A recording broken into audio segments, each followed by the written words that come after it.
Good morning to our first Sunday morning adult forum here at Nativity called Weaving Our Stories. And this morning we are going to begin with Gretchen Goodman. Gretchen has been a longtime member of Nativity, and I'm going to let her tell more of her own story as we begin this series on weaving our stories, getting a chance to get to know one another and know what's been significant for each other about Nativity. Gretchen's been a significant part of Nativity over the years, and we're so lucky to have her with us this morning. Good morning, Gretchen. We're so glad you're with us today. You've been a really significant part of Nativity. Would you share with us what's been significant to you about Nativity? Well, I go back to the beginning, of course, and I will just briefly say Nativity was conceived in Ham's Brewery in St. Paul, but that's a story for another time. So we'll go on from there. Nativity moved around in its early years before it had a real estate home. We were nomads, and we've had several different locations where we worshiped, including most recently, before we came to Nativity's own home, we worshiped at Grace Church, Grace Methodist, right next door. But in '78, we built our own building, which we now call Nativity North, in Northwest Burnsville. And then outgrew it in the '90s and moved here when Hosanna was outgrowing this building and moving on. So I've been with Nativity for a long time. Church was important to me.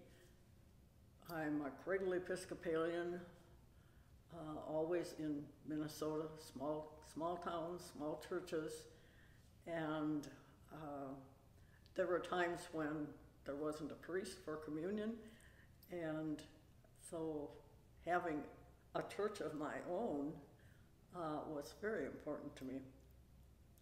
So after we started,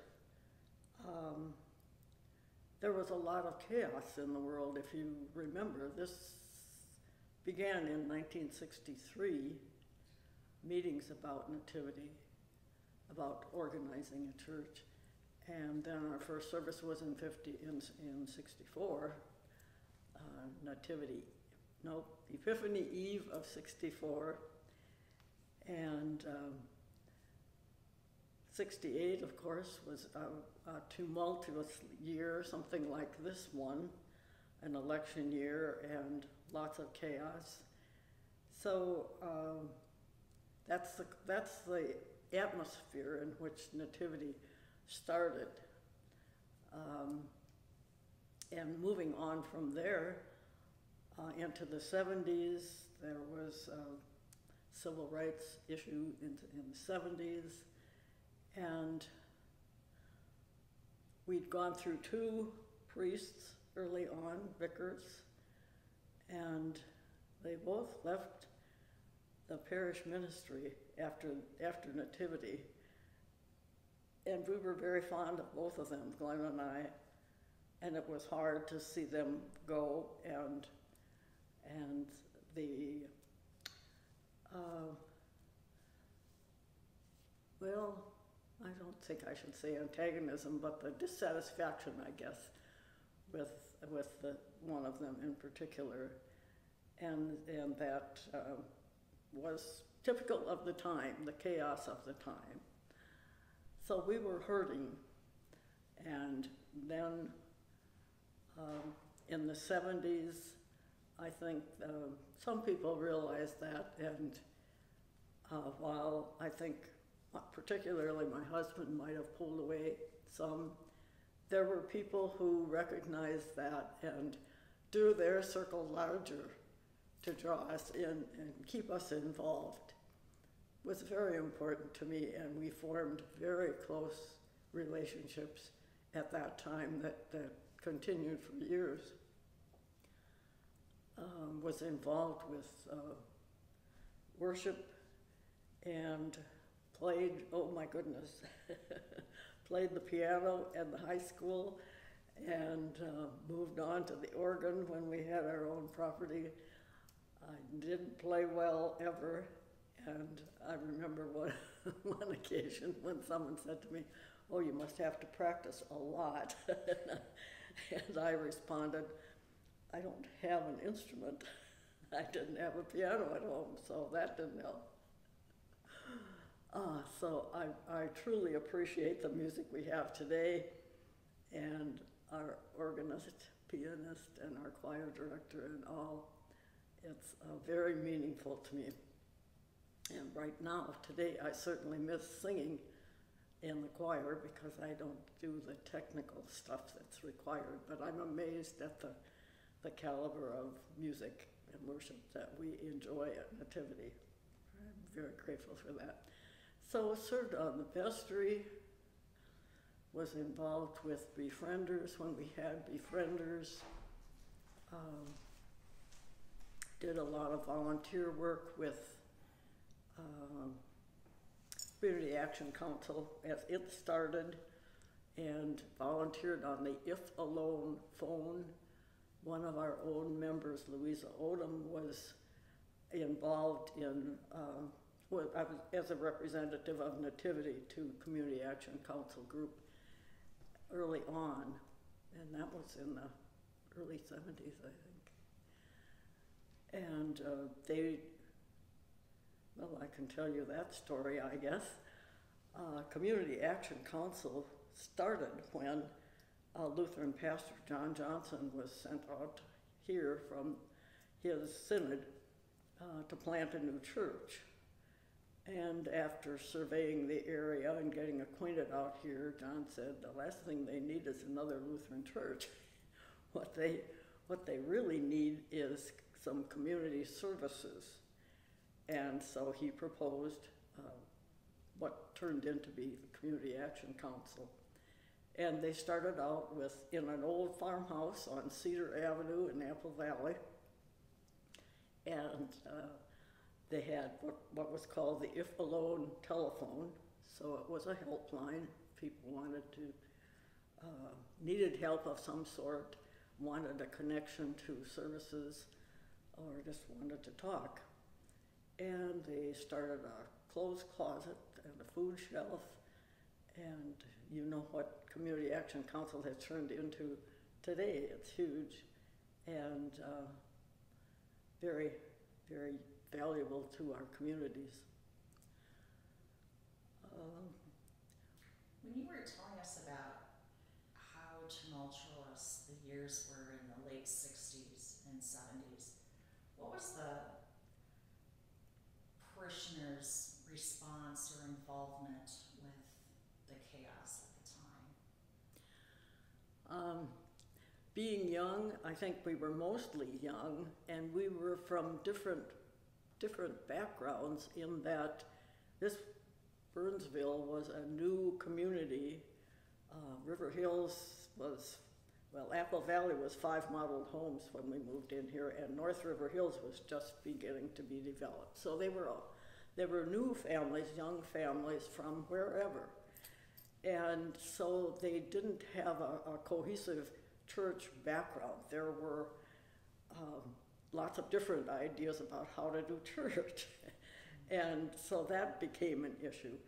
And clergy were getting, well, should I say, woke to issues of the time. And so that was concerning. And should Nativity be a church without a building?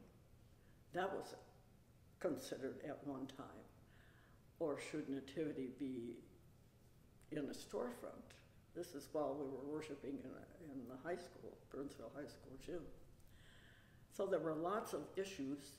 I guess personally, I was so involved with my little young family that we didn't talk politics. I don't think so much.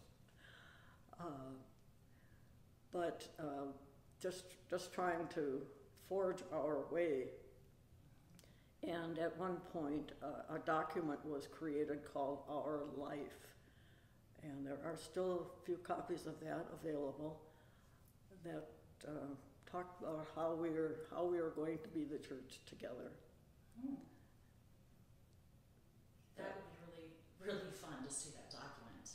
and see how nativity has grown since the time that document was written. Uh-huh. Served on the vestry several times, I guess, when you consider. But it wasn't vestry then, it was the Bishop's Committee, of course, because we were a mission, not a parish. And then in, if I'm right, I think it was 84, we became an independent parish, and we'd been a mission with vicars up until that point, and when we became a parish, we were able to call Grant Robinson, who was our priest at that time, our priest, or our rector rather than our vicar. And so for what,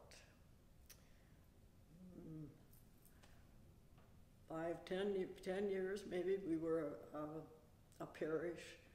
And when the diocese helped us buy our new property, they insisted we revert to mission status, so we became a mission again with a vicar. Until, how many years ago? 6 years ago or so, we qualified again as an independent parish. And so Dana is our rector, not our vicar. I appreciated the story that you told about being a pianist and an organist in the church as something that you gave to nativity, and that you were willing to give it even though you didn't have an instrument at home, and even though it wasn't perfect, because we don't really ask people to be perfect at nativity, we just ask people to show up, right? Come and bring what you have. What other kinds of ministries or involvements have you enjoyed at nativity that you've been a part of? I enjoyed the Kneeler project. Our needlepoint kneelers were all done by members of Nativity, and that was a long ongoing project. I had never needlepointed before, and many of the other members hadn't either. We started in February or so. We went out to the Needle Nest in Wayzata to have some needlepoint lessons, and we were assisted in developing the plans for the kneelers, and thought that we'd be finished before Christmas. I think that was in '74, I don't know. It was years, not months, that project took. But it's a wonderful thing, and today when I kneel at the altar, I, for the most part, can remember who did which kneeler and say a little prayer for them while I'm there too. That was a wonderful experience, especially for somebody like me who's a compulsive unfinisher. I actually finished one kneeler and started a second and had somebody finish it for me. Which is the one that you did, that you completed? Our Lord Wept. Okay. Because I'm a weeper. And you each were able to help design what the tops of those kneelers were going to look like. We did. Mm-hmm. Yes. That's an important part of our environment at Nativity that helps us to pray. Mm-hmm. And there are still other people in the parish who either helped to make those or know who did. There are. Mm-hmm. Yes.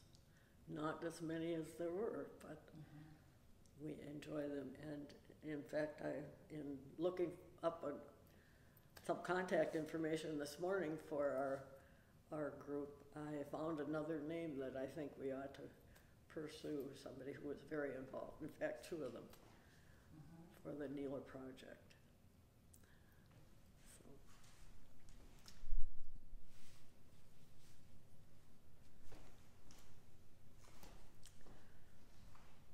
In 1968, was it?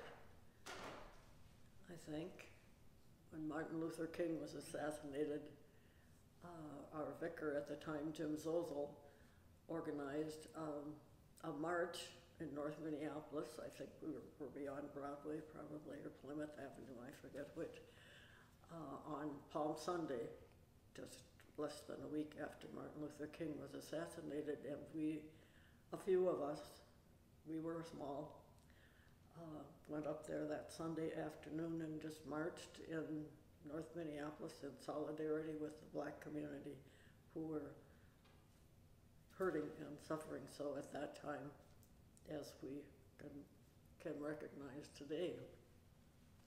So our social activist genes were active even then. And as I remember, a member who told me in recent years, Jim Zozel made a flaming liberal out of me.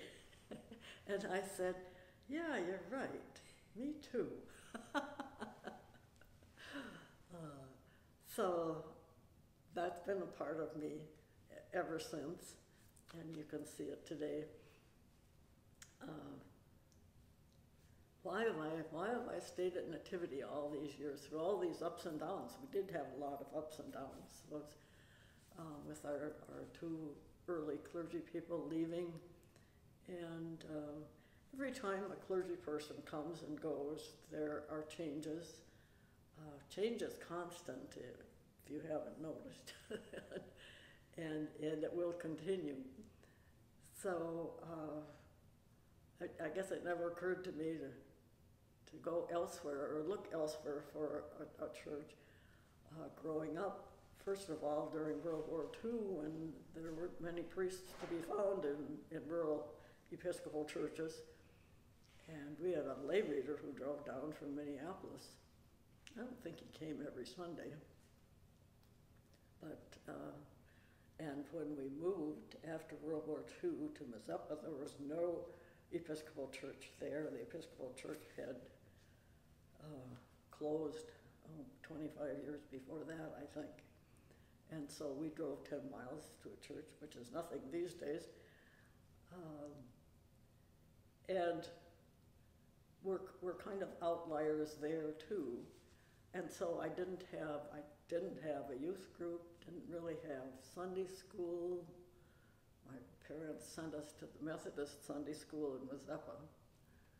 But, and I was pleased when I got to college and found an Episcopal church there. Went faithfully my freshman year, and then that sort of tapered off. And during my college years, I wasn't all that involved. But after my children were born, after we were married, church seemed more important. And when we moved to Burnsville, thinking, I would like an Episcopal church, and we tried a couple Episcopal churches in town, and weren't all that thrilled with them. So we were pleased to have something developing that we could actually be involved in. And we've certainly grown and changed and matured as a congregation, I think, over these, how many, 57 years now, something like that.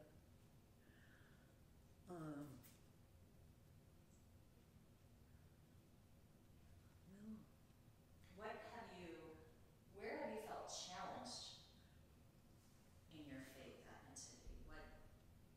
What has challenged your faith to not be shaken?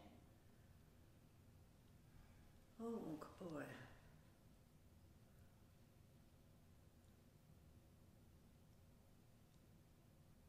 Well, I think early on, it was an all hands on deck kind of thing. Everybody had a job. We were worshiping in the high school gym, and every Sunday we had to take out our portable altar and kneelers and hymnals, prayer books and all of that, chairs, set it all up, and then put it all away. That's challenging. I remember one of our pianists at the time carried a bunch of pennies with her, and she put them on the next to the keyboard on the piano. And that helped her to remember how many verses there were in the hymn and how many she had played. So every time she finished playing a verse, she'd take a penny and move it down. Bless her heart. Challenges. Well, every time we've had new clergy, new members, new active members, they come with changes, and that's always a challenge, I think. But realizing that the world is changing, it isn't just one clergy person or one person in leadership who's wanting to change things. It's that the world is changing, and it still is, and it still will, and change or die, I guess is I don't know who said that, tax bond or something. Anyway,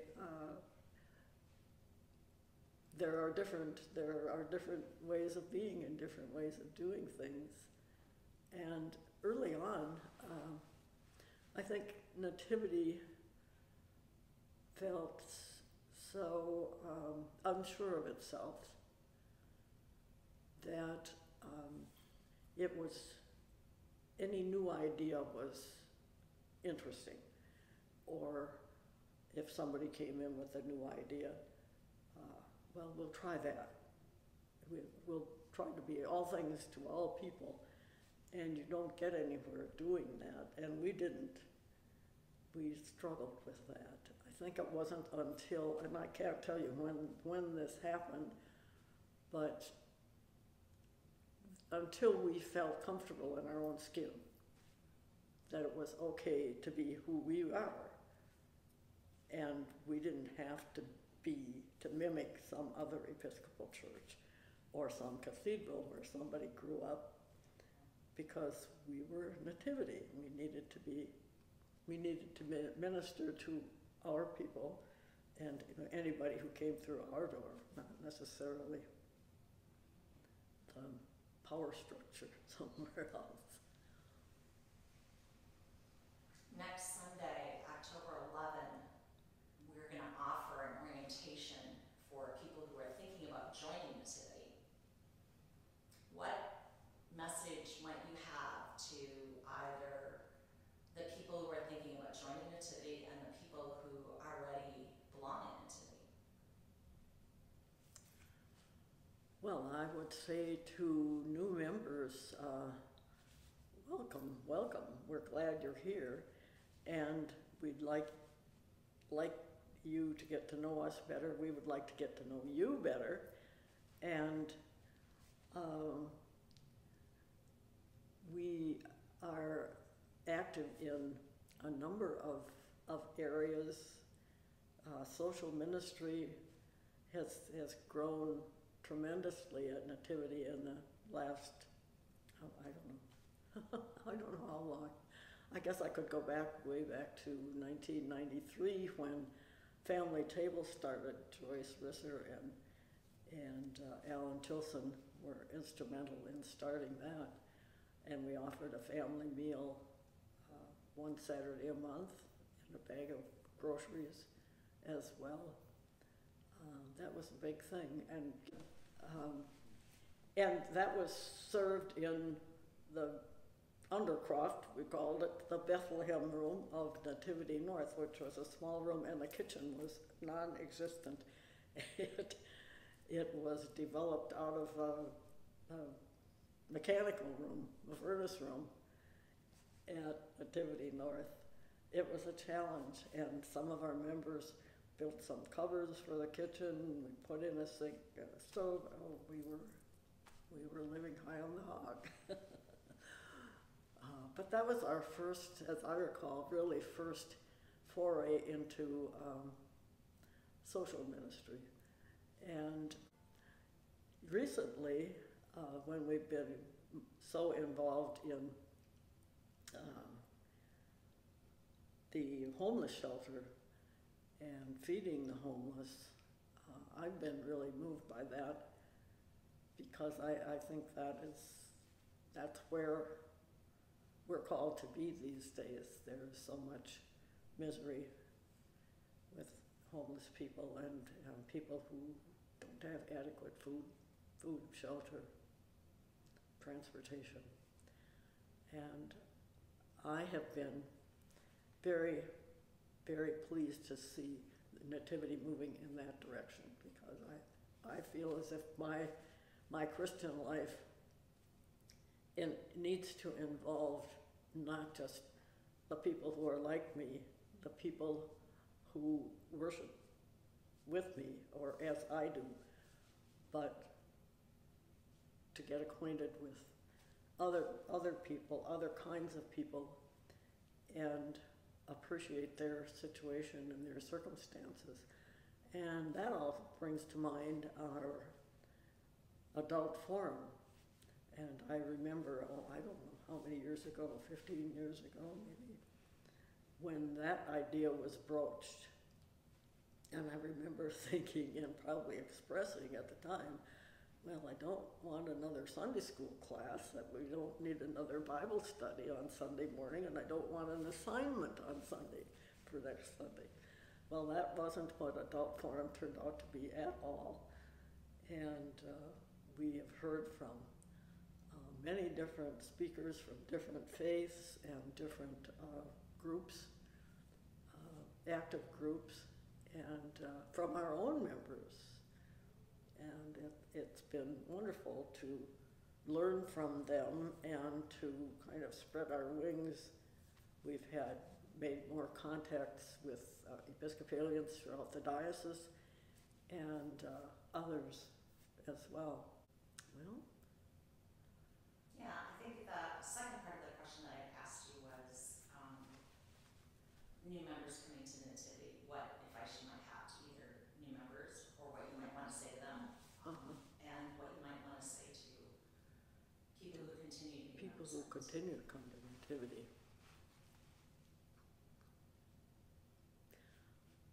I have met many people, made many friends over the years at Nativity, and friendships that I cherish and people that I love dearly.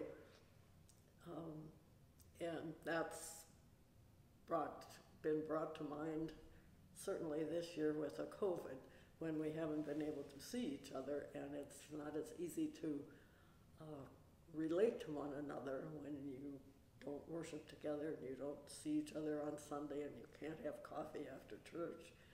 Well, you can, but without the coffee and without the people, really. So I would encourage us all to keep up our friendships with other people. One of the things that concerns me about the aging of Nativity, myself included, of course, is that I see people occasionally reaching a point where they're unable to come to church, unable to travel, unable to live independently, and maybe not able to support the church financially, at least in the way that they were accustomed to, and they seem to retreat into their shells, and I worry that we let that happen without really keeping in touch with those people and keeping them linked to us, because I think that's so important. As an aging person, I'm 85 this year, I'm at a point where I may join this cohort soon. I probably already have, having moved out of my house into Beckettwood. Well, thank you for reminding us of our relationships with those who have been a significant part of Nativity over the years, who find themselves in their own new season of life, and how we need to continue to reach out and be inclusive of those people, and finding ways. And the challenge of doing that during COVID, but